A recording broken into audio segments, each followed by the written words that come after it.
Definition of SI base units. जो SI unit हमने बताई थी कल, kilogram, metre, second, kelvin, ampere etcetera, mole, candela, ये जो टोटल 7 बेसिक यूनिट हैं, इनकी आज हम डेफिनेशन पढ़ेंगे। Definition of SI base units. सबसे पहले हम लेके चलेंगे kilogram. The kilogram has been defined as the mass of platinum iridium cylinder that is stored in an airtight jar at International Bureau of Weight and Measures in France। Kilogram क्या है?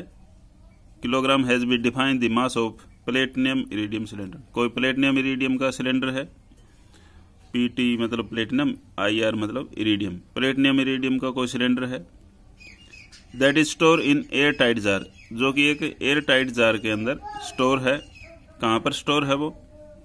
Eight international bureau of weight and measures in France. एक international bureau है weight and measures in France. France के अंदर एक जगह है जहाँ पर एक एयर टाइट जार के अंदर एक सिलेंडर रखा हुआ है। उसका जो वजन हम वेट जो मान के चल रहे हैं वो क्या है? किलोग्राम है। नेक्स्ट है metre. Length between two marks on platinum iridium bar kept at a temperature of 0 degree Celsius. However, now it has been redefined by CGPM as the length of path traveled by light in vacuum during a time interval of 1/299,792,458 of a second. Metre क्या होता है? Metre एक length है। 2 marks हमने लगा दिए। किसके ऊपर लगाए 2 मार्क्स? एक बार ले ली हमने, एक छड़ी ले ली। वो जो छड़ी ली है वो किसकी ली है? वही मेटल हैं दोनों के दोनों, प्लेटिनम इरिडियम मिश्र धातु है इनका। उसकी एक बार है, kept at a temperature of 0 degree centigrade. वो बार कहाँ रखी हुई है? 0 डिग्री टेम्परेचर के ऊपर रखी हुई है। However now it has been redefined by CGPM। इसको रीडिफाइन किया गया है किसके द्वारा? CGPM। CGPM क्या है? कॉन्फ्रेंस जर्नल डी पोइस एट मेजर्स। एक फ्रेंच लैंग्वेज का ये वर्डिंग है। और general conference on weight and measures एक संस्था है जो कि वेट और मेजर करती है। फ्रांस के अंदर है, फ्रेंच लैंग्वेज में है। CGPM इसकी फुल फॉर्म कॉन्फ्रेंस जर्नल डी पोइट्स एट मेजर्स, जगह का नाम है, मेजर्स के अंदर है। As the length of the path travel by light in vacuum. 1 metre वो लेंथ है जो पाथ ट्रेवल बाय लाइट, जो लाइट कितना पाथ ट्रेवल करेगी वैक्यूम के अंदर during a time interval of 1/299,792,458 of a second. 1 second का इतना वहाँ हिस्सा के अंदर कोई लाइट वैक्यूम के अंदर जितना डिस्टेंस ट्रेवल करती है उसको हम क्या कहते हैं? 1 मीटर कहते हैं। तो सेकंड का भी ये बहुत ही कम हिस्सा है। कितनावा हिस्सा है? इकाई, दहाई, सैकड़ा, हजार, 10,000, लाख, 10 लाख, करोड़, 10 करोड़, 29,97,92,458वां हिस्सा है 1 सेकंड का। इतने टाइम के अंदर वैक्यूम के अंदर यदि लाइट ट्रेवल करती है और वो कितना डिस्टेंस ट्रेवल करती है, वो जो डिस्टेंस है हमने 1 मीटर मान लिया। और वो 1 मीटर का जो डिस्टेंस हमने माना है वो हमने 2 मार्क लगा दिए प्लेटिनम इरिडियम बार के ऊपर, ताकि हमें जब भी कभी 1 मीटर के लिए स्टैंडर्ड रेफरेंस देखना हो तो इसको हम देखेंगे। और ये जो बार प्लेटिनम इरिडियम की बार है वो कहाँ रखी हुई है? मेजर्स में रखी हुई है। ये फ्रांस के अंदर एक जगह है। उसके बाद में है सेकंड, टाइम की यूनिट है। The second is the duration of 9,192,631,770 periods of radiations corresponding to the transition between the 2 hyperfine level of the ground state of cesium-133 atom। Second वो टाइम है, वो ड्यूरेशन है। सेकेंड इज ड्यूरेशन ऑफ इकाई, दहाई, सैकड़ा, हजार, 10,000, लाख, 10 लाख, करोड़, 10 करोड़, अरब, 9 अरब 19,26,31,770 period of the radiations corresponding to transition between the 2 hyperfine levels of the ground state cesium 133 atoms। जो cesium atom है उसकी ग्राउंड स्टेट से लेके 2 हाइपरफाइन लेवल हैं ग्राउंड स्टेट के और उससे ऊपर वाला 2 हाइपरफाइन लेवल्स के बीच में ट्रांजिशंस हो रही है हाइपरफाइन लेवल के अंदर एटम्स के अंदर। उस ट्रांजिशंस के अंदर जो टाइम लगता है उस टाइम को हम कहेंगे सेकंड। और वो कितनी ट्रांजिशंस हो रही हैं एक सेकंड के अंदर? 9 अरब 19 crore 26 lakh 31,770 period of radiations corresponding to transition between 2 hyperfine level. 2 hyperfine level के अंदर इतनी रेडिएशंस ट्रेवल कर रही हैं जो कि इतने पीरियड लगा रही हैं ग्राउंड स्टेट से फर्स्ट ट्रांजिशन लेवल के अंदर। कौन से एटम की स्टडी करी हमने? Caesium 133 atom. इस सीजियम के केस में यदि हम ट्रांजिशंस को स्टडी करें और जो ट्रांजिशंस कितनी होगी, इतनी ट्रांजिशंस होगी, कितने टाइम में होगी, उसको हम कहेंगे 1 second. Hence, the second is the duration of this period of radiations corresponding to transition between the 2 hyperfine levels of the ground state of cesium 133 atoms। ठीक है, 133 cesium का क्या है? Atomic mass. केल्विन है। नेक्स्ट यूनिट है temperature की। Kelvin is taken as equal to the fraction of 1/273 of the triple point of water.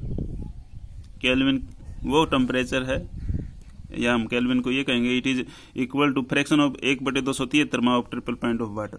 जो triple point of water होता है 273 केल्विन, उसका 1/273 हिस्सा क्या कहलाएगा? केल्विन कहलाएगा। Kelvin is taken as equal to the fraction of 1/273 of triple point of water.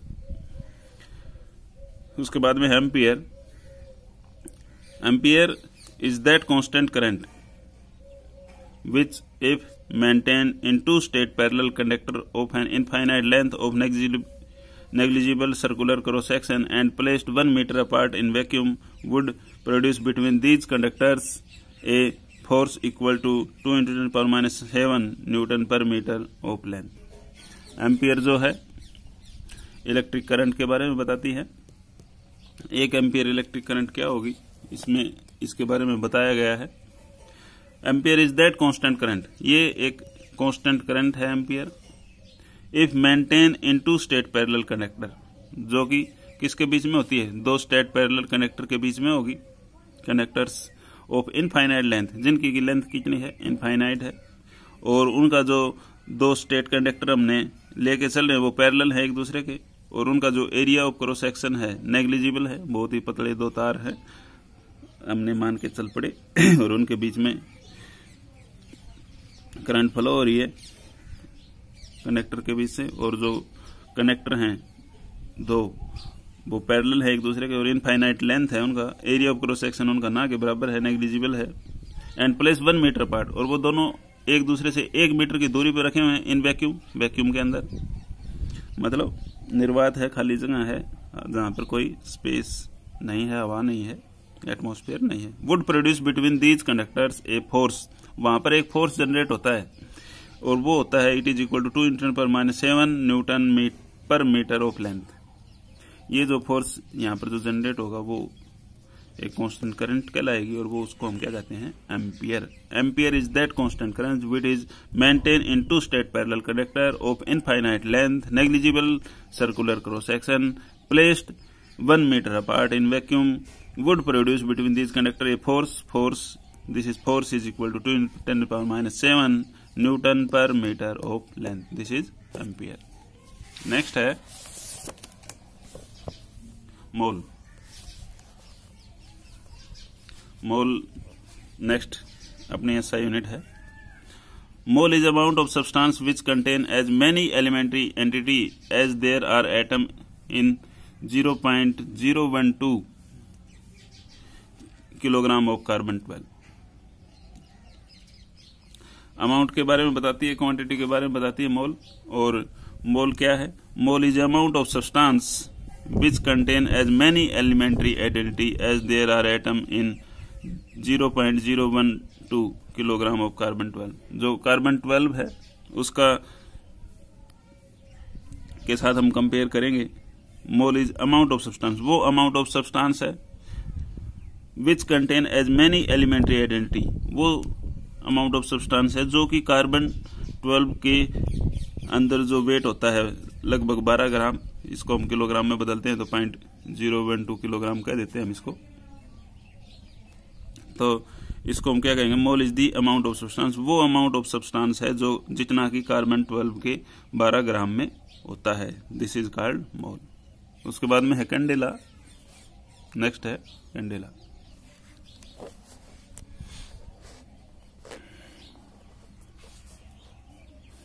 Candela is luminous intensity. Candela is luminous intensity in a given direction of a source that emit monochromatic radiation of frequency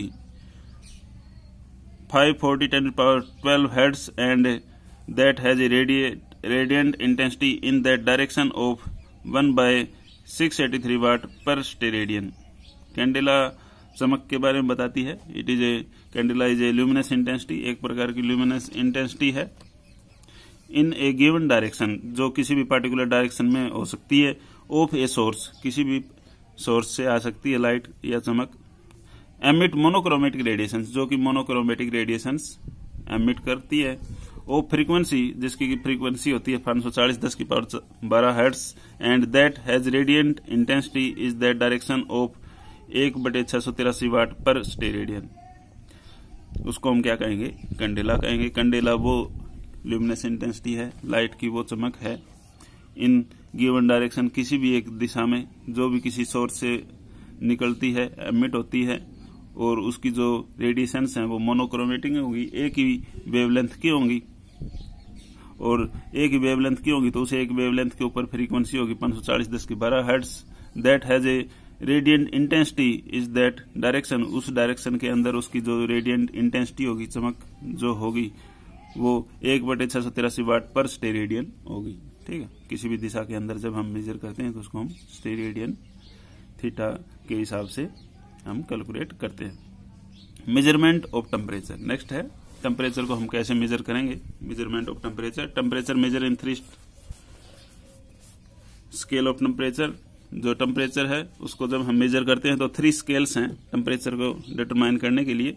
degree Celsius ऐसे represent करते हैं, degree Celsius, degree Fahrenheit, और next scale है kelvin, के से represent करते हैं। Temperature in degree kelvin के, it is equal to temperature in degree centigrade Celsius plus 273.15 nearly equal to degree Celsius plus 273। यदि हमने टेम्परेचर केल्विन में निकालना है और डिग्री सेल्सियस में दिया है तो उसके अंदर हम 273.15 जोड़ देंगे। इसी तरह size of 1 kelvin it is equal to size of degree Celsius. जो 1 केल्विन टेम्परेचर का जो साइज है वो डिग्री सेल्सियस के साइज के बराबर है, मतलब जितना 1 डिग्री सेल्सियस हम टेम्परेचर सेल्सियस स्केल में बढ़ाएंगे तो केल्विन में भी एक ही बढ़ेगा। लेकिन सेल्सियस और जो फ़ारेनहाइट की बात करें तो वो साइज इनका 1 नहीं है, इक्वल नहीं है। तो ये 100 Celsius degree is equal to 180 Fahrenheit degree. 100 Celsius degree यदि टेम्परेचर बढ़ता है तो वो फ़ारेनहाइट स्केल के अंदर 180 फ़ारेनहाइट बढ़ेगा। तो इसका जो साइज है वो सेम नहीं है। यहाँ पर तो हम 100 मेजर करते हैं तो यहाँ पर कितना दिखाई देता है फ़ारेनहाइट स्केल के अंदर 180। तो यहाँ पर डिफरेंस है। इसको यदि हम शॉर्टकट में देखें, 5 आगे 20 से भाग दिया, 5 Celsius degree is equal to 9 Fahrenheit degree, short form में ले लिया हमने, दोनों साइड 20 से भाग दे दिया। 5 जो सेल्सियस डिग्री है वो 9 फ़ारेनहाइट के बराबर है।